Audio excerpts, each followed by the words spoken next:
हवा कोणाची र या कार्यक्रमाचे प्रायोजक आपल्या स्वप्नातील घरांच्या मजबूत आणि सुंदर दरवाजांसाठी एकमेव विश्वसनीय ठिकाण कालिका डोअर्स. नातं आपल्या मातीशी, शुद्ध शाकाहारी जेवणाची उत्तम सोय, हॉटेल कारभारवाडी. तसेच इलेक्ट्रॉनिक अँड इलेक्ट्रिकल्सचे wholesale dealer Nikhil light house.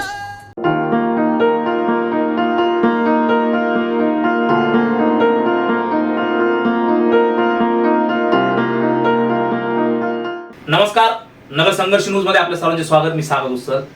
Lok Sabha निवडणुकीचा शेवटचा जो टप्पा आहे तो 7वा टप्पा हा काल पार पडला आणि त्यानंतर जर आपण पाहिलं तर सर्वांनीच आपले एक्झिट पोल आणायला सुरुवात केली. हे एक्झिट पोल किती खरे किती खोटे हा येणारा काळ ठरणार आहे. 4 जूनला ज्यावेळेस मतपेट्या या उघडल्या जातील आणि त्यावेळेस आपल्याला कळेल की एक्झिट पोल खरे की खोटे, काय अंदाज कोण लावले होते आणि ते अंदाज खरे ठरले की खोटे ठरले. परंतु आज जर आपण बघितलं तर लोकसभा निवडणुकीची रणधुमाळी संपून अवघ्या 2 दिवसावरती निकाल हा लागणार आहे. येत्या 4 जून रोजी देशात कोणाचं सरकार असणार हे अधोरेखित होणार आहे. देशातील मतदार राजाने कौल कोणाला दिला हे देखील 4 जूनला कळेल. भल्याभल्यांचे अंदाज यावेळेस चुकलेले आपल्याला बघायला मिळतील किंवा त्यांचे अंदाज बरोबरही असतील. परंतु संपूर्ण देशाचे लक्ष हे महाराष्ट्राकडे लागले आहे. महाराष्ट्रात निकाल नेमका काय लागणार त्याला कारणही तसं आहे, कारण की महाराष्ट्रामध्ये पक्षामध्ये जे पक्ष होते त्यामध्ये पडलेली उभी फूट, राष्ट्रवादी काँग्रेस असेल, शिवसेनेचे झालेले 2 गट असतील, यामुळे जर का आपण पाहिलं तर नेमकं बाजी कोण मारणार, खरी शिवसेना कोणाची, खरी राष्ट्रवादी कोणाची हे सुद्धा त्याच्यावरून ठरणार आहे. आणि नेमकं बाजी कोण मारणार, युती की आघाडी याकडे सुद्धा सर्वांचे लक्ष लागलेले आहे. त्यामुळेच 48 लोकसभा मतदारसंघामध्ये काय निकाल लागू शकतो आणि त्या ठिकाणी काय चर्चा आहे, कारण की आपण जे सांगणार आहोत ते एक्झिट पोल नाहीये, ते एक अंदाज आहे. आणि त्या अंदाज सुद्धा काय आहे तर त्या ठिकाणी जी चर्चा चालू आहे, त्या ठिकाणचे जे मतदार राजा आहे, त्या ठिकाणचा जो वर्ग आहे किंवा त्या ठिकाणी जे पत्रकार आहेत, स्थानिक लोक आहेत, यांच्याशी चर्चा करून त्या ठिकाणी कोणाचं पारडं जड आहे बाबा, तिथं चर्चा काय चालू आहे यानुसार आपण ते अंदाज घेतले. त्यामुळे हा एक्झिट पोल नाहीये आणि त्या मतदारसंघामध्ये नेमकी चर्चा काय आहे ही चर्चा आम्ही आपल्यापर्यंत पोहोचवण्याचा प्रयत्न करत आहोत. आम्ही जर का पाहिलं तर आम्ही ज्योतिषकारपणे आणि भविष्यकारही नाही, हा त्या मतदारसंघामध्ये चाललेली जी चर्चा आहे ती तुमच्यापर्यंत पोहोचवण्याचा हा आमचा प्रामाणिकपणे प्रयत्न आहे. आणि त्यामुळेच आपण आज महाराष्ट्रामध्ये कोणत्या मतदारसंघामध्ये काय परिस्थिती राहणार आहे आणि त्या ठिकाणी चर्चा काय चालली ते दाखवण्याचा प्रयत्न करणार आहोत. सर्वप्रथम आपण जर का बघायचं ठरलं तर महाराष्ट्राची राजधानी मुंबई या ठिकाणून आपण सुरुवात करणार आहोत. त्यापूर्वी एक छोटासा ब्रेक घेणार आहोत. एक 10 सेकंदाचा आपण ब्रेक घेत आहोत.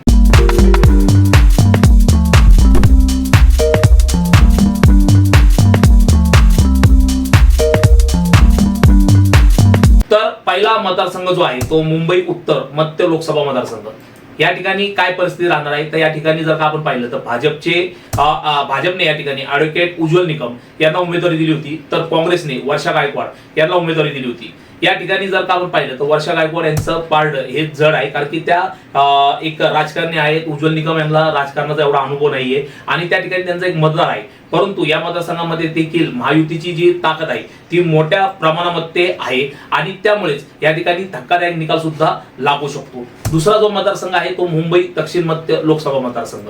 या ठिकाणी जर का आपण पाहिलं तर शिवसेनेतर्फे उद्धव ठाकरे गटाचे अनिल देसाई, तर शिवसेना शिंदे गटाचे राहुल शेवाळे, म्हणजे शिवसेना यांच्यातच या ठिकाणी लढत झाली. आणि यामध्ये जर का आपण पाहिलं तर शिवसेनेचे 2 गट समोरासमोर लढताना या ठिकाणी प्रथमच आपल्याला पाहायला मिळेल. या ठिकाणी राहुल शेवाळे यांचे पारडे थोडंसं जड असलेलं आपल्याला पाहायला मिळेल, कारण की त्या ठिकाणी त्यांची असणारी कार्यकर्त्यांची फळी, तरी ठाकरे यांना असणारी सहानुभूतीची लाट, एकनिष्ठ शिवसैनिक, परप्रांतीय व मुस्लिम समाजाची मिळालेली साथ यामुळे या मतदारसंघामध्ये अनिल देसाई चमत्कार घडू शकतात असं बोललं जात आहे.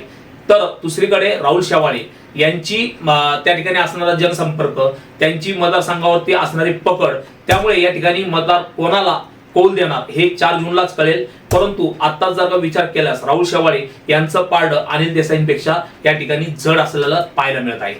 तर तिसरा मतदारसंघ जो आहे तो दक्षिण मुंबई मतदारसंघ आहे. या ठिकाणी जर का आपण पाहिलं तर शिवसेनेच्या दोन्ही गटामध्येच लढत झालेली आपल्याला पाहायला मिळत आहे.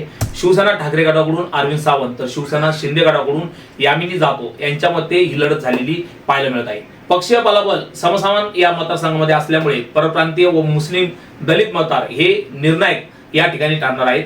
तरी या ठिकाणी ठाकरे गटाचे अरविंद सावंत यांचे पारडे जड असल्याचे दिसून येत आहे. 14 मतदारसंघ जो आहे तो मुंबई उत्तर मतदारसंघ आहे. या ठिकाणी भाजपचे पियुष गोयल विरुद्ध काँग्रेसचे भूषण पाटील यांच्यामध्ये लढत झाली. या मतदारसंघामध्ये जर का आपण पाहिलं तर भाजपचे पियुष गोयल हे निवडून येतील यात शंका नाही. 5वा जो मतदारसंघ आहे तो मुंबई उत्तर पश्चिम लोकसभा मतदारसंघ आहे. या मतदारसंघात सुद्धा शिवसेनेच्या 2 गटामध्येच लढत झाली. शिवसेना ठाकरे गटाकडून जर का आपण पाहिलं तर अमोल कीर्तीकर यांना उमेदवारी देण्यात आली होती, तर शिवसेना शिंदे गटाकडून रवींद्र वायकर यांना उमेदवारी देण्यात आली. या ठिकाणी अमोल कीर्तीकर हे विजय होतील असा राजकीय विश्लेषकांचा अंदाज आहे. 6वा मतदारसंघ ईशान्य मुंबई मतदारसंघ आहे. या ठिकाणी भाजपने मिहिर कोटेचा यांना उमेदवारी दिली, तर शिवसेना ठाकरे गटाकडून संजय दिना पाटील यांनी खिंड लढवली. या मतदारसंघामध्ये मुस्लिम, मराठी, गुजराती अशी मिश्र लोकवस्ती आहे. कोटेचा यांच्या बाजूने असणारे वातावरण दिना पाटील यांनी आपल्या बाजूने शेवटच्या टप्प्यामध्ये झुकवलेले या ठिकाणी पाहायला मिळाले. त्यामुळे या ठिकाणचा निकाल काय लागेल हे शेवटपर्यंत सांगता येणार नाही. या ठिकाणी आपण एक छोटासा ब्रेक घेऊया, एक 10 सेकंदाचा ब्रेक घेऊया आणि त्यानंतर आपण नाशिक लोकसभा मतदारसंघाकडे वळणार आहोत. ये बंधन दिलों के बंधन, ये नाते दिलों के नाते. शुभमंगल होणार आणखीनच हॅपी, कारण नव्या रूपात हॅपी होम फर्निचर घेऊन आले आहेत. फर्निचरचा लग्न बस्ता फक्त 51,000. आजच भेट द्या हॅपी होम फर्निचर, एकविरा चौक जवळ, पाईपलाईन रोड, अहमदनगर. ब्रेक नंतर आपले पुन्हा एकदा स्वागत. नाशिक लोकसभा मतदारसंघ या ठिकाणी शिवसेना ठाकरे गटातर्फे राजाभाऊ वाजे, तर शिवसेना शिंदे गटातर्फे जर का आपण पाहिलं तर हेमंत गोडसे, तर अपक्ष उमेदवार शांतिगिरी महाराज यांच्यामध्ये लढत झाली. या ठिकाणी तिरंगी लढत पाहायला मिळाली. तर जर का आपण पाहिलं तर ठाकरे यांना या ठिकाणी सहानुभूती होती. त्याचबरोबर जर का आपण पाहिलं तर गोडसे यांची उमेदवारी जाहीर होण्यासाठी झालेला विलंब, तसेच महायुतीमध्ये असणारे अंतर्गत वाद पाहता या ठिकाणी राजाभाऊ वाजे हे निवडून येतील असं बोललं जात आहे. कारण की त्यांचं पारडं या ठिकाणी थोडंसं जड आहे, परंतु जे मताचं मार्जिन राहील, विजयाचं मार्जिन राहील ते खूप थोडं राहणार आहे. 8वा मतदारसंघ नंदुरबार लोकसभा मतदारसंघ आहे. या ठिकाणी भाजपने हिना गावित यांना उमेदवारी दिली होती, तर त्यांच्या विरुद्ध काँग्रेसने गोवाल पाडवी यांना मैदानात उतरले होते. या मतदारसंघामध्ये भाजपचे उमेदवार हिना गावित यांच्यासाठी पंतप्रधान नरेंद्र मोदी यांनी सभा घेतली, तर काँग्रेसचे गोवाल पाडवी यांच्यासाठी प्रियंका गांधी या मैदानात उतरल्या होत्या. तसेच पाडवी यांच्यासाठी काँग्रेस कार्यकर्त्यांनी लावलेली ताकद, हिना गावित यांना पक्षातूनच असणारा अंतर्गत विरोध पाहता या ठिकाणी पाडवी यांचे पारडे जड असल्याचे पाहायला मिळाले. 9वा मतदारसंघ आहे जळगाव लोकसभा मतदारसंघ. भाजपकडून स्मिता वाघ, तर शिवसेना ठाकरे गटाकडून करण पवार यांच्यामध्ये या ठिकाणी लढत झाली. तर ह्यामध्ये जर का आपण पाहिलं तर भाजपकडून वरिष्ठ नेत्यांनी स्मिता वाघ यांच्यासाठी यंत्रणा राबवली, तर शिवसेनाकडून जर का आपण पाहिलं शिवसेना ठाकरे गटाकडून स्वतः उद्धव ठाकरे तसेच उमेश पाटील यांनी ताकद लावली होती. या ठिकाणी स्मिता वाघ या विजय होतील असं बोललं जात असलं तरी ऐन वेळेस धक्कादायक निकाल या मतदारसंघातून येऊ शकतो असंही बोललं जात आहे. 10वा मतदारसंघ रावेर लोकसभा मतदारसंघ आहे. या ठिकाणी विद्यमान खासदार रक्षा खडसे यांना भाजपने पुन्हा एकदा संधी दिली, तर राष्ट्रवादी काँग्रेस पक्षातर्फे म्हणजे शरद पवार जो गट आहे त्यांच्याकडून श्रीराम पाटील यांना उमेदवारी देण्यात आली होती. या ठिकाणी रक्षा खडसे या विजयी होतील यात शंका नाही. 11वा मतदारसंघ जो आहे तो धुळे लोकसभा मतदारसंघ आहे. काँग्रेसतर्फे शोभा बच्चाव, तर भाजपतर्फे सुभाष भामरे यांच्यात या ठिकाणी सरळ लढत झाली. या ठिकाणी जर आपण पाहिलं तर सुभाष भामरे यांचे पारडे जड असले तरी शोभा बच्चाव या ठिकाणी भाजपला धक्का देऊ शकतात असं बोललं जात आहे. 12वा लोकसभा मतदारसंघ दिंडोरी लोकसभा मतदारसंघ आहे. भारतीय जनता पार्टीने या ठिकाणी केंद्रीय मंत्री पार्थिव पवार यांना उमेदवारी दिली, तर राष्ट्रवादी शरद पवार गटाने भास्कर भगरे यांना रिंगणात उतरले होते. या ठिकाणी पार्थिव पवार यांचे पारडे सुरुवातीपासूनच जड होते, परंतु कांदा प्रश्नामुळे शेतकऱ्यांच्या रोषाला त्यांना शेवटच्या टप्प्यामध्ये सामोरे जावे लागले. हा रोष मतपेटीतून जर का व्यक्त झाला तर भारतीय पवार यांचा पराभव या मतदारसंघामध्ये होण्याची शक्यता नाकारता येत नसून हा भारतीय जनता पार्टीसाठी मोठा धक्का मानला जाईल. 13वा लोकसभा मतदारसंघ म्हणजे भिवंडी लोकसभा मतदारसंघ.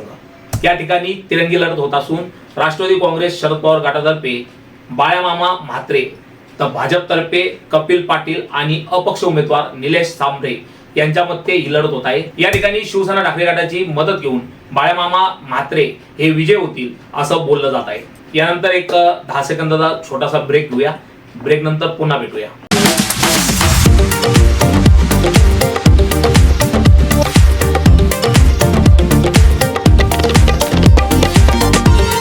ब्रेक नंतर आपल्या सर्वांचं स्वागत. 14वा मतदारसंघ आहे कोल्हापूर मतदारसंघ.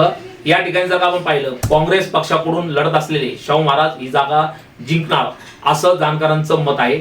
शिवसेना शिंदे गटाचे संजय मंडलिक यांनी या ठिकाणी चांगली फाईट दिलेली पाहायला मिळत आहे, परंतु त्या जागेवरती शाहू महाराजच विजयी होतील असं मत या ठिकाणच्या पत्रकारांनी आणि जाणकारांनी व्यक्त केलं आहे. शाहू महाराजांना या ठिकाणी महाराष्ट्रातील सर्वाधिक लीड हा मिळेल असा अंदाज देखील त्यांनी व्यक्त केलेला आहे. 15वा लोकसभा मतदारसंघ सोलापूर मतदारसंघ आहे. या ठिकाणी जर का आपण पाहिलं तर काँग्रेसकडून प्रणिती शिंदे तर भाजपकडून राम सातपुते यांच्यात लढत झाली. या ठिकाणी प्रणिती शिंदे या राम सातपुते यांचा पराभव करतील असं बोललं जात आहे. त्याला कारणही तसं आहे, कारण या ठिकाणी सुशीलकुमार शिंदे, शरद पवार व विजयसिंह मोहिते पाटील यांनी एकत्रित मूठ बांधत प्रणिती शिंदे यांच्यासाठी केलेले प्रयत्न प्रणिती शिंदे यांच्यासाठी जोमीची बाजू ठरू शकते. या ठिकाणी राम सातपुते हे देखील देवेंद्र फडणवीस यांचे विश्वासू असून त्यांच्यासाठी महायुतीने देखील मोठी ताकद या ठिकाणी लावली होती, परंतु यावेळेस प्रणिती शिंदे यांचं पारडं जड असल्यामुळे त्या विजय होतील असं ग्राउंड रिपोर्टवरून आपल्याला कळत आहे.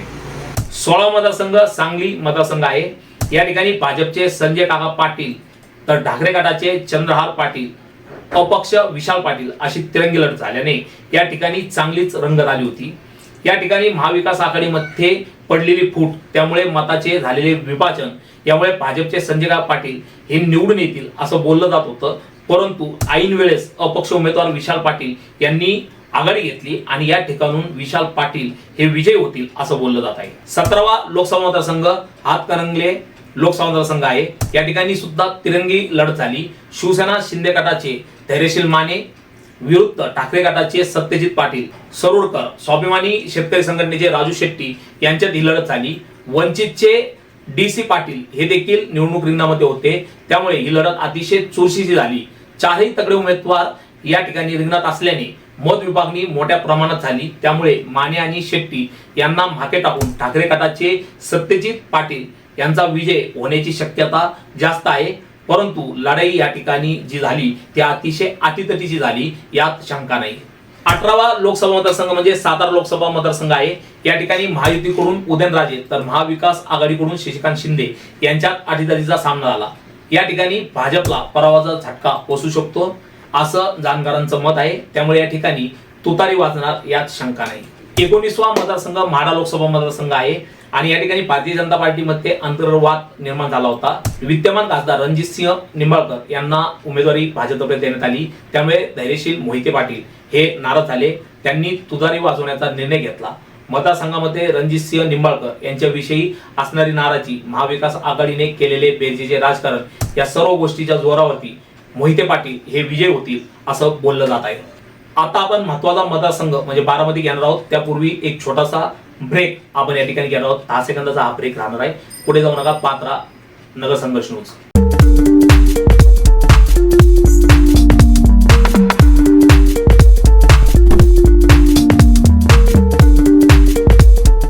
ब्रेक नंतर आपल्या सर्वांचं स्वागत. 20वा जो मतदारसंघ आहे तो अतिशय महत्वाचा आहे, तो म्हणजे बारामती मतदारसंघ. ज्या मतदारसंघाकडे संपूर्ण देशाचे लक्ष लागले होते. या ठिकाणी प्रथमच पवार घराण्यामध्ये अर्थातच काका विरुद्ध पुतण्या अशी लढत होत आहे. त्यातच राष्ट्रवादीचे 2 भाग झाल्याने या लढतीकडे सर्वांचे लक्ष लागले होते. या ठिकाणी काका आणि पुतण्या दोघांची प्रतिष्ठा पणाला लागली आहे. या ठिकाणी जर का आपण पाहिलं तर शरद पवार गटाकडून शरद पवार यांच्या कन्या सुप्रिया सुळे या मैदानात उतरल्या होत्या, तर अजित पवार गटाकडून त्यांच्या पत्नी सुनेत्रा पवार या मैदानात होत्या. पवार कुटुंबातले 2 सदस्य एकमेकांसमोर दंड थोपटून उभा असल्याने यामध्ये कोण विजयी होणार याकडे सर्वांचे लक्ष लागले होते. पवार कुटुंब संपूर्णपणे सुप्रिया सुळे यांच्या पाठीशी खंबीरपणे उभा राहिलेले पाहायला मिळाले, तर अजित पवार हे कुटुंबापासून एकटे पडलेले या ठिकाणी दिसून येत होते. त्यामुळे सुप्रिया सुळे यांचं पारडं या ठिकाणी जड दिसत असलं तरी अजित पवार यांनी विरोधकांशी जुळून घेत त्या ठिकाणी बांधलेली मूठ, त्या सगळ्यांनी प्रामाणिकपणे जर का साथ दिली असेल तर ऐन वेळेस या ठिकाणचा निकालही बदलू शकतो. 21वा जो लोकसभा मतदारसंघ आपण घेणार आहोत तो म्हणजे पुणे लोकसभा मतदारसंघ. या ठिकाणी जर का आपण पाहिलं तर अतिशय चांगली अशी लढत झाली. भाजपचे मुरलीधर मोहोळ विरुद्ध काँग्रेसचे रवींद्र धनगेकर विरुद्ध वंचितचे वसंत मोरे अशी या मतदारसंघामध्ये लढत पाहायला मिळाली. धनगेकर यांच्याविषयी मतदारसंघामध्ये सहानुभूतीची लाट होती, परंतु वसंत मोरे हे या ठिकाणी उभे राहिल्यामुळे मत विभागणी मोठ्या प्रमाणात झाली, त्यामुळे याचा फटका धनगेकर यांना पोहोचू शकतो. मोहोळ यांचा मतदारसंघामध्ये चांगला जनसंपर्क आहे, त्यांचा विजय या ठिकाणी होऊ शकतो असं बोललं जात आहे. परंतु धनगेकर यांना असणारी सर्वसामान्यांची साथ पाहता या ठिकाणी भाजपसाठी धक्कादायक निकाल हा सुद्धा लागण्याची शक्यता नाकारता येत नाही. 22वा जो मतदारसंघ आहे तो मावळ लोकसभा मतदारसंघ आहे. या ठिकाणी ठाकरे गटाचे संजोग वाघेरे विरुद्ध शिंदे गटाचे श्रीरंग बारणे अशी लढत झाली. जर का आपण पाहिलं तर या ठिकाणी सत्यातरी श्रीरंग बारणे यांचं पारडं जड असल्याचं दिसून येत आहे. परंतु त्यांनी अजित पवार गटाने आपल्याला मदत केली नाही असे वक्तव्य काही दिवसापूर्वी केले होते. दुसरीकडे जर का आपण पाहिलं तर संजोग वाघेरे यांना महाविकास आघाडीकडून उत्तम अशी साथ मिळाली. त्यामुळे ऐन वेळेस या ठिकाणचा निकाल हा धक्कादायक लागू शकतो. संजोग वाघेरे यांचा निसटता विजय या ठिकाणी होण्याची शक्यता वर्तवली जात आहे. अन्यथा श्रीरंग बारणे यांना निवडणुकीचा असणारा अनुभव पाहता सत्ताधारी श्रीरंग बारणे हे विजयी रेसमध्ये पुढे आहेत. परंतु त्यांनी व्यक्त केलेली भीती खरी ठरली तर संजोग वाघेरे हे आश्चर्यकरित्या विजय मिळू शकतात. 23वा जो मतदारसंघ आहे तो शिरूर लोकसभा मतदारसंघ आहे. या मतदारसंघाकडे देखील सर्वांच्या नजरा लागलेल्या आहेत, कारण अजितदादा पवार यांनी हा मतदारसंघ प्रतिष्ठेचा केला होता. या ठिकाणी अजितदादा यांनी शिवसेनेत असलेले शिवाजीराव आढळराव पाटील यांना आपल्या पक्षाचे तिकीट देऊन या ठिकाणची लढत ही चुरशीची व प्रतिष्ठेची केली होती. कोणत्याही परिस्थितीमध्ये अमोल कोल्हे यांचा पराभव करायचाच असा चंग त्यांनी बांधला होता. परंतु अमोल कोल्हे यांनी स्वतःच्या करिश्म्यावर हा मतदारसंघ पिंजून काढला. त्यांनी लोकसभेमध्ये शेतकऱ्यांचे प्रश्न पोटतिडकीने मांडले आणि हीच गोष्ट त्यांच्या कामाला आली असं बोललं जात आहे. आणि त्यामुळेच शिरूर मतदारसंघामध्ये अमोल कोल्हे यांनी आघाडी घेतली असल्याचं बोललं जात आहे. परंतु काहींच्या मध्ये आढळराव पाटील यांनी अमोल कोल्हे यांना पिछाडीवरती टाकले असून 4 जूनला आढळराव पाटीलच विजयाचा गुलाल घेणार असे ठामपणे ते सांगत आहे. 24वा लोकसभा मतदारसंघ म्हणजे अहमदनगर लोकसभा मतदारसंघ. या मतदारसंघाकडे देखील संपूर्ण महाराष्ट्राचे लक्ष लागले आहे, कारण या ठिकाणी लढत जरी सुजय विखे विरुद्ध निलेश लंके अशी असली तरी या लढतीकडे पवार विरुद्ध विखे असंच पाहिलं जात आहे. विशेष म्हणजे राज्याचे महसूल मंत्री राधाकृष्ण विखे पाटील यांचे पुत्र सुजय विखे हे दुसऱ्यांदा या मतदारसंघातून आपलं नशीब आजमत आहे. या ठिकाणी जर का आपण पाहिलं तर भाजपचे सुजय विखे विरुद्ध राष्ट्रवादी शरद पवार गटाकडून निलेश लंके अशी लढत या ठिकाणी झाली. सुजय विखे पाटील यांच्या मागे मोठी ताकद दिसली असली तरी पक्षांतर्गत मोठी दुबळी या ठिकाणी दिसून आली. निलेश लंके यांनी भावनिक आव्हान करून मतदारांना आपल्याकडे वळवण्यात यश मिळवलं असं बोललं जात आहे. त्यांनी काढलेली स्वाभिमान यात्रा आणि त्यातून जनतेशी साधलेला संवाद ही त्यांच्यासाठी जोमेची बाजू ठरली आहे. त्यातच माजी राज्यमंत्री प्राजक्त तनपुरे, रोहित पवार यांची त्यांना मिळालेली चांगली साथ यामुळे ते निर्णायक अशी आघाडी घेतील असं बोललं जात आहे. परंतु विखे घराण्यांचे प्रत्येक मतदारसंघामध्ये असलेले संबंध, त्यांची स्वतःची स्वतंत्र असलेली यंत्रणा यामुळे निवडणुकीला चांगलीच रंगत चढली होती. या ठिकाणी कोणा एकाच्या बाजूने निकाल लागेल हे सांगणे कठीण आहे. दोघांनाही जिंकण्याचे चान्सेस समसमान असून शहरी भागामध्ये कमळ बोलताना दिसून आले तर ग्रामीण भागामध्ये तुतारी चांगलीच वाजल्याने या ठिकाणी कोण विजयी होईल हे शेवटच्या फेरीपर्यंत सांगता येणार नाही. आज जरी दोन्ही बाजूने मोठमोठ्या लीडने निवडून येण्याचे दावे केले जात असले तरी या ठिकाणी निवडून येणारा उमेदवार हा अतिशय कमी मताधिक्याने निवडून येईल यात मात्र शंका नाही. 25वा लोकसभा मतदारसंघ जो आहे तो शिर्डी लोकसभा मतदारसंघ आहे. या ठिकाणी विद्यमान खासदार सदाशिवराव लोखंडे यांना शिवसेना शिंदे गटाकडून उमेदवारी देण्यात आली, तर शिवसेना ठाकरे गटाकडून भाऊसाहेब वागचौरे यांना उमेदवारी मिळाली. वंचितकडून उत्कर्षा रुपवते यांना उमेदवारी देण्यात आल्यामुळे या ठिकाणी तिरंगी लढत पाहायला मिळाली.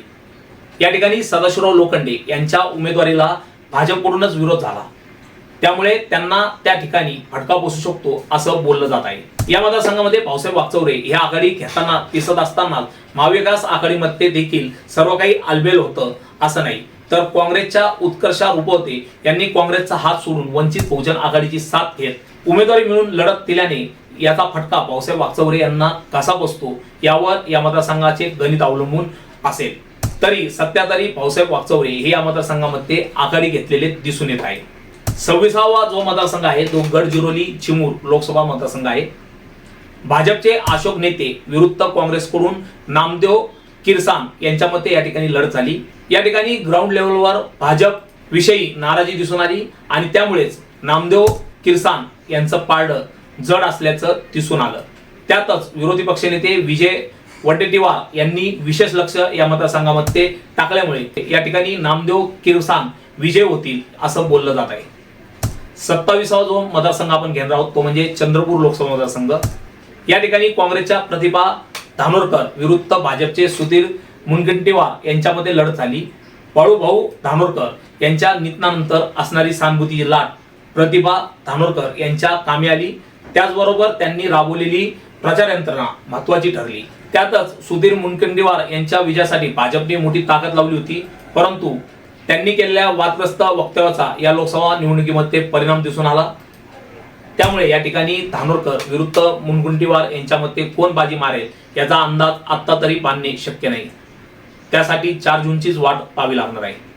28वा जो मतदारसंघ आहे तो रामटेक मतदारसंघ. या ठिकाणी शिवसेना शिंदे गटाकडून राजू पारवे विरुद्ध काँग्रेसचे श्याम बर्वे अशी लढत पाहायला मिळाली. ऐन वेळेस पारवे यांना काँग्रेसमधून आयात केल्याने त्यांच्याविषयी मतदारसंघामध्ये चांगले वातावरण नव्हते. या ठिकाणी काँग्रेसला फायदा होईल असं बोललं जात आहे. तरीही लढत टफ असल्याचे बोलले जात आहे. 29वा मतदारसंघ भंडारा गोंदिया लोकसभा मतदारसंघ आहे. त्या ठिकाणी जर आपण पाहिलं तर काँग्रेसचे प्रशांत पाटोळे विरुद्ध भाजपचे सुनील मेंढे यांच्यामध्ये थेट लढत झाली. काँग्रेसचे प्रदेशाध्यक्ष नाना पाटोले यांच्या प्रभावामुळे या ठिकाणी काँग्रेस प्लसमध्ये राहील अशी शक्यता वर्तवण्यात येत आहे. 30वा मतदारसंघ घेण्याआधी आपण एक छोटासा या ठिकाणी ब्रेक घेणार आहोत. एक 10 सेकंदाचा ब्रेक आपण घेतल्यानंतर पुन्हा एकदा आपण अकोले लोकसभा मतदारसंघाकडे वळणार आहोत.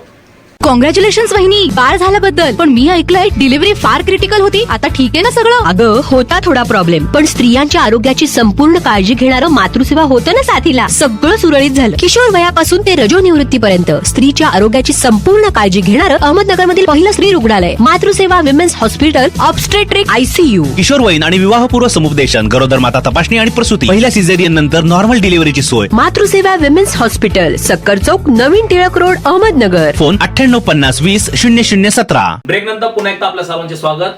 30वा लोकसभा मतदारसंघ जो आपण घेणार आहोत तो म्हणजे अकोला लोकसभा मतदारसंघ. अकोल्यात भाजपचे अनुप धोत्रे, काँग्रेसचे अभय पाटील, वंचितचे प्रकाश आंबेडकर यांच्यात तिरंगी लढत झाली. या ठिकाणी जर आपण पाहिलं तर मागील 4ही निवडणुकीमध्ये मत विभागणीचा फटका हा काँग्रेस आणि वंचित यांना झाला आहे हे स्पष्टपणे दिसून आलं आहे. आणि यावेळेस देखील त्याचीच पुनरावृत्ती होण्याची शक्यता नाकारता येत नाही. या ठिकाणी प्रकाश आंबेडकर हे दोन्ही उमेदवारांना टफ फाईट देतील यात शंका नाही. या मतदारसंघामध्ये भाजप विरुद्ध वातावरण असल्याने या ठिकाणी अनेक वर्षानंतर काँग्रेसला जिंकण्याच्या आशा दिसून येत आहे. त्यामुळे या ठिकाणी वंचित फॅक्टर देखील महत्वाचा असून वंचित आणि काँग्रेस या दोघांनाही या मतदारसंघामध्ये जिंकून येण्याचे समसमान चान्सेस असल्याचे बोलले जात आहे. 31वा जो मतदारसंघ आहे तो बुलढाणा लोकसभा मतदारसंघ आहे. शिवसेना ठाकरे गटाकडून रवींद्र खेडेकर, शिवसेना शिंदे गटाकडून प्रताप जाधव तर अपक्ष उमेदवार रविकांत तुपकर यांच्यामध्ये या ठिकाणी तिरंगी लढत झाली. रविकांत तुपकर यांना शेतकऱ्यांचा पाठिंबा होता आणि त्या पाठिंब्याच्या जोरावरती तुपकर यांनी आघाडी घेतली तर नवल वाटायला नको. प्रताप जाधव यांना शिवसेनेच्या रोषाचा सामना या ठिकाणी करावा लागत होता. त्या तुलनेत जर आपण पाहिलं तर उद्धव ठाकरे यांना असणारी सहानुभूती एकनिष्ठ शिवसैनिक यांनी केलेल्या कामाच्या जोरावरती रवींद्र खेडेकर निवडून येण्याची शक्यता वर्तवली जात आहे. परंतु रवींद्र तुपकर यांनाही चांगली आघाडी मिळू शकते. त्यामुळे नेमकं या ठिकाणी बाजी कोण मारणार याकडे सर्वांचे लक्ष लागले आहे. 32वा जो मतदारसंघ आहे तो म्हणजे अमरावती लोकसभा मतदारसंघ. या मतदारसंघामध्ये चौरंगी लढत पाहायला मिळाली, परंतु खरी लढत ही भाजप विरुद्ध काँग्रेस अशीच झाली. या ठिकाणी भाजपतर्फे नवनीत राणा तर काँग्रेसतर्फे बळवंत वानखडे, रिपब्लिकन सेनेतर्फे आनंदराज आंबेडकर तर प्रहार पक्षातर्फे दिनेश भूप हे उमेदवार होते. या मतदारसंघामध्ये नवनीत राणा यांच्याविषयी असणारी नाराजी त्यांना महागात पडू शकते. या ठिकाणी काँग्रेसचे बळवंत वानखडे हे विजयी होऊ शकतात असं बोललं जात असलं तरी नवनीत राणा यांच्यासाठी महायुतीतील नेते मंडळींनी लावलेली ताकद त्यांना या मतदारसंघामध्ये तारू शकते असेही बोलले जात आहे. परंतु आत्ताच्या घडीला काँग्रेस उमेदवार बळवंत वानखडे यांचंच पारडं जड असल्याचं बोललं जात आहे. आता 33वा जो मतदारसंघ आहे तो म्हणजे वाशिम यवतमाळ लोकसभा मतदारसंघ. शिवसेना ठाकरे गटाकडून संजय देशमुख तर शिवसेना शिंदे गटाकडून राजश्री पाटील यांच्यात या ठिकाणी लढत झाली. 5 वेळच्या खासदार भावना गवळी यांचा पत्ता कट करून यावेळी राजश्री पाटील यांना तिकीट देण्यात आले. या ठिकाणी भावना गवळी यांच्या कार्यकर्त्यांमध्ये असलेल्या नाराजीचा फटका राजश्री पाटील यांना पोहोचू शकतो. संजय देशमुख यांची मतदारसंघामध्ये चांगली पकड असल्यामुळे त्यांचा विजय या मतदारसंघातून निश्चित मानला जात आहे. परंतु राजश्री पाटील यांच्यासाठी महायुतीतील नेते मंडळींनी चांगली ताकद लावल्यामुळे समसमान विजयाची संधी या ठिकाणी असल्याचं देखील एका वर्गातून बोललं जात आहे. 34वा जो मतदारसंघ आहे तो नागपूर मतदारसंघ आहे. या ठिकाणी भाजपकडून नितीन गडकरी तर काँग्रेसकडून विकास ठाकरे अशी लढत झाली. नितीन गडकरी हे विकास कामाच्या जोरावरती या ठिकाणी निवडून येतील यात शंका नाही. 35वा जो मतदारसंघ आहे तो वर्धा लोकसभा मतदारसंघ आहे. वर्धामध्ये भाजपचे रामदास पडस विरुद्ध राष्ट्रवादी काँग्रेस शरद पवार गटाचे अमर काळे असा सामना पाहायला मिळाला. या मतदारसंघामध्ये सुरुवातीपासूनच रामदास तडस यांच्या बाजूने वातावरण होते, परंतु ऐन मतदानाच्या आधी अमर काळे यांनी आपली ताकद लावलेली दिसून आली. तरी देखील काळे यांच्यापेक्षा तडस यांचे पारडे या मतदारसंघामध्ये जड होते असे स्थानिक पत्रकारांचे मत आहे. एक छोटासा ब्रेक घेऊया आणि त्यानंतर मराठवाडाकडे आपण वळूया.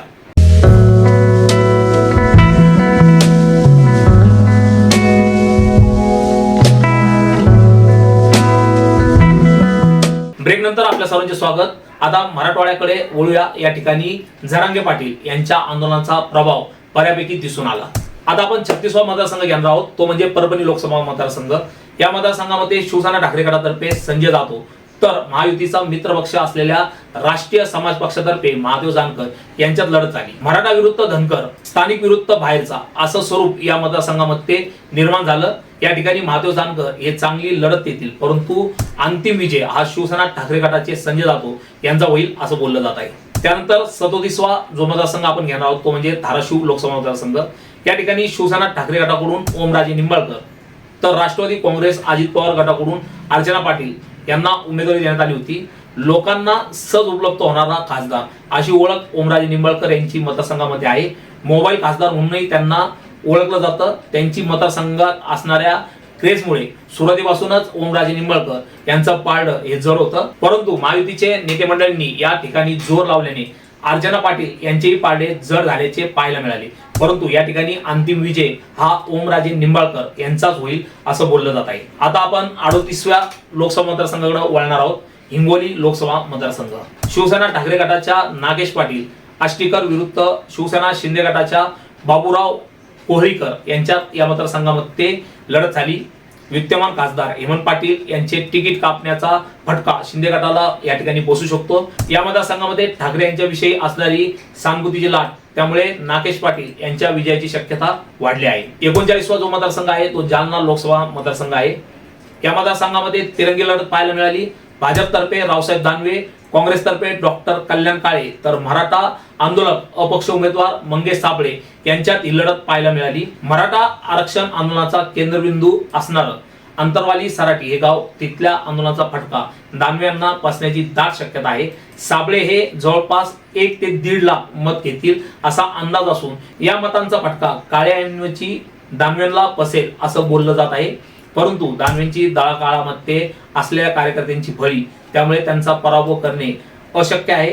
जालन्याचा निकाल काय लागेल हे 4 जूनला स्पष्ट होईल. एक छोटासा ब्रेक आपण या ठिकाणी घेणार आहोत. 10 सेकंदाचा हा ब्रेक राहणार आहे.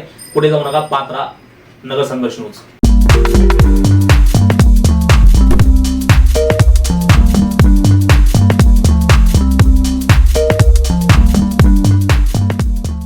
चाळीसवा जो मतदारसंघ आहे तो नांदेड लोकसभा मतदारसंघ आहे. भाजपकडून प्रतापराव चिखलीकर तर काँग्रेसकडून वसंत चव्हाण अशी थेट लढत या ठिकाणी पाहायला मिळाली.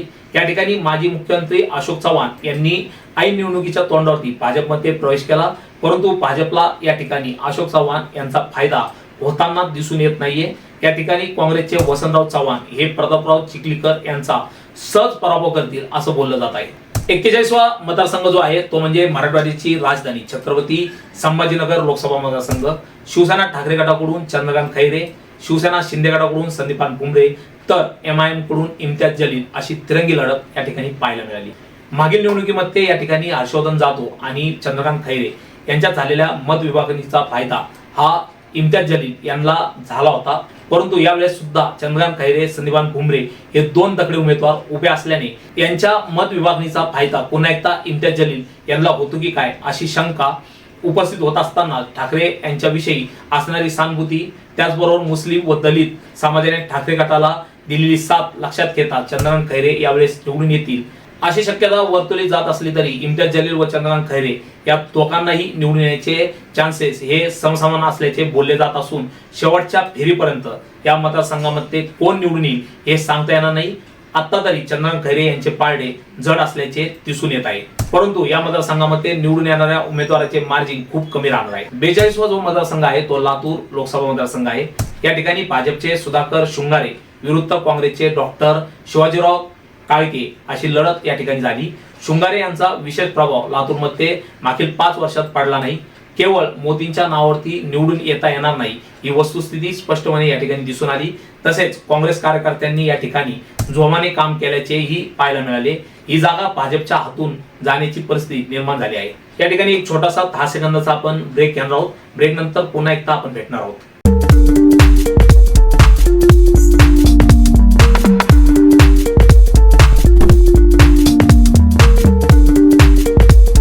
ब्रेक नंतर तुम्हा सर्वांचं पुन्हा एकदा स्वागत.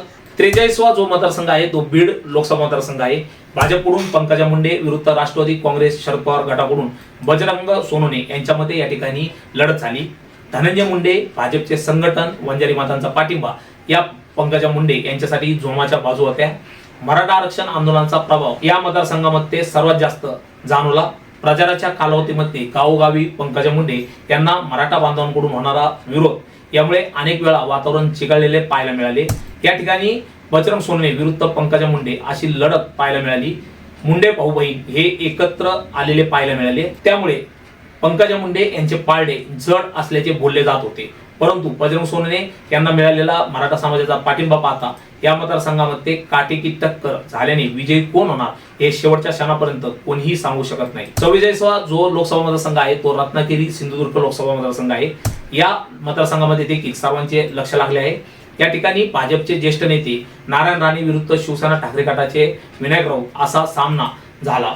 कोकणामध्ये ठाकरे यांच्याविषयी असणारी सहानुभूती शिवसेना संपण्याच्या विचारात असणाऱ्या भाजपला उत्तर देण्यासाठी कोकणातील शिवसैनिकांनी कसून केलेले काम यामुळे या ठिकाणी विनायक राऊत यांचे पारडे सत्याधारी जड दिसत असले तरी त्या ठिकाणी नारायण राणे यांचा पराभव झाल्यास राणे यांना सलग तिसऱ्यांदा पराभव सहन करावा लागणार आहे. परंतु महायुतीच्या नेते मंडळींनी या ठिकाणी राणे यांच्या विजयासाठी जीवाचं रान केलं असल्याने राणे या सामन्यात राऊतांवरती प्रहार करून विजय घेऊन आणू शकतात. राऊत आणि राणे या दोघांनाही या मतदारसंघामध्ये समसमान विजयाच्या संधी असल्याचे काही जणांचे म्हणणे आहे. आता आपण 45वा मतदारसंघ जो पाहणार आहोत तो म्हणजे रायगड लोकसभा मतदारसंघ. रायगड मध्ये राष्ट्रवादी अजित पवार गटातर्फे सुनील तटकरे तर शिवसेना ठाकरे गटातर्फे आनंद गीते यांच्यात लढत झाली. या मतदारसंघामध्ये शिवसैनिकांनी केलेली मोर्चाबांधणी त्यांना मिळालेली मित्र पक्षांची साथ लक्षात घेता या ठिकाणी आनंद गीते यांचं पारडं जड असल्याचं बोललं जात आहे. परंतु या मतदारसंघामध्ये जर आपण पाहिलं तर मागचा जर विचार केला तर अतिशय कमी मार्जिनने आतापर्यंत जो उमेदवार निवडून येत होता तो अतिशय कमी मार्जिनने निवडून येतो. त्यामुळे या ठिकाणी सुद्धा काय होईल हे शेवटच्या क्षणापर्यंत कोण सांगू शकत नाही. आता आपण 46वा जो लोकसभा मतदारसंघ बांधणार होतो या मतदारसंघाकडे सर्वांचे लक्ष लागलेले आहे. तो म्हणजे ठाणे लोकसभा मतदारसंघ. शिवसेना ठाकरे गटातर्फे राजन विचारे तर शिवसेना शिंदे गटातर्फे नरेश म्हस्के यांना या ठिकाणी उमेदवारी देण्यात आली आणि या दोघांमध्ये या ठिकाणी प्रमुख लढत आहे. यामध्ये जर का आपण पाहिलं तर नरेश म्हस्के यांना स्थानिक भाजपच्या कार्यकर्त्यांचा विरोध होता तर राजन विचारे यांनी सुरुवातीपासूनच या मतदारसंघामध्ये प्रचारामध्ये आघाडी घेतलेली पाहायला मिळाली. त्यांना अनेक भाजपच्या कार्यकर्त्यांचा देखील छुपा हा पाठिंबा मिळालेला पाहायला मिळत आहे. त्याचबरोबर या मतदारसंघामध्ये ठाकरेंना असणारी सहानुभूतीची लाट तसेच एकनिष्ठ शिवसैनिकांनी केलेले काम यामुळे या ठिकाणी त्यांचा विजय हा निश्चित मानला जात आहे. एक छोटासा ब्रेक आपण या ठिकाणी घेणार आहोत. 10 सेकंदाचा हा ब्रेक राहणार आहे. पुढे जाऊ नका. पात्रा नगर संघर्ष न्यूज.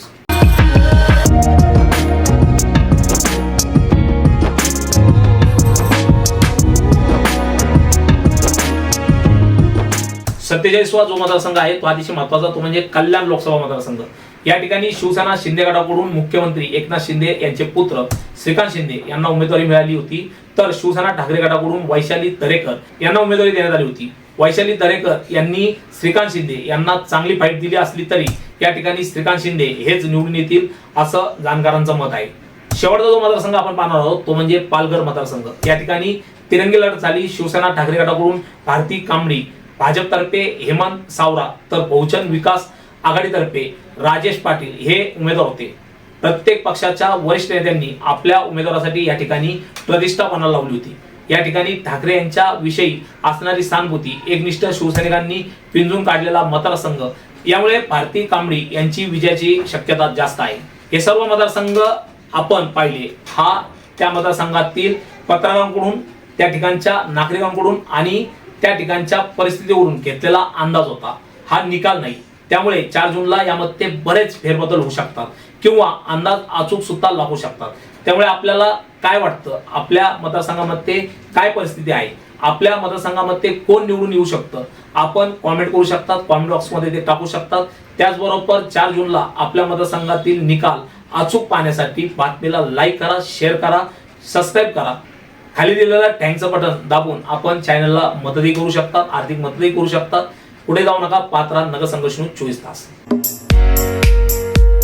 इलेक्ट्रॉनिक क्षेत्रातील अहमदनगर जिल्ह्यातील विश्वसनीय नाव राम एजन्सी. नगर जिल्ह्यातील सर्वात मोठे सॅमसंग शोरूम राम एजन्सी. 155 पेक्षा अधिक प्रोडक्ट, भरघोस डिस्काउंट, आकर्षक किंमत, सर्वोत्कृष्ट सर्व्हिस, फायनान्स सुविधा, कॅशबॅक ऑफर, 28 पेक्षा अधिक जगतविख्यात ब्रँड्स येथे उपलब्ध. प्रत्येक उन्हाळ्यातील भरवशाचे सोबती refrigerator, air conditioner, cooler, washing machine यांसारखी दर्जेदार उत्पादनं फक्त राम एजन्सीज मध्ये. HDFC, बजाज फायनान्स, TVS यांसारख्या कंपन्यांची फायनान्स सुविधा उपलब्ध. Ram agency, Savedi, Navi Peth, market yard, Ahmednagar.